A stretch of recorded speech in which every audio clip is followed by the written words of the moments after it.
دوستان این شخصی که میبینید سال 1402 زندگی میکرده. این اشخاص از سیل، زلزله، جنگ، فیلترینگ، کرونا، داعش، طالبان و همه اینا نجات پیدا کرده بودن و اصلا قصد از بین رفتن نداشتن. فیلتر شکن چی استفاده میکردن؟ بله، هم فیلترینگ، هم فیلتر شکن، هم وی پی ان، هر چیزی که پولی بوده یا مجانی؟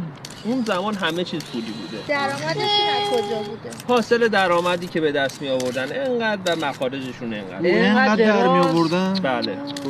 فکر کنم اون موقع به دنیا زندگی میومد. نه، تو این اشخاص کلا زندگی وجود نداشته، بلکه زندگی اینا رو نفس میکشیدن در خوبه مردن راحت شدن. راحت شدی. راحت. خدا لعنت کنه. خدا لعنت کنه. رحمت جان. خدا لعنت کنه. رحمت بابا رحمت. خدا. زشته. خدا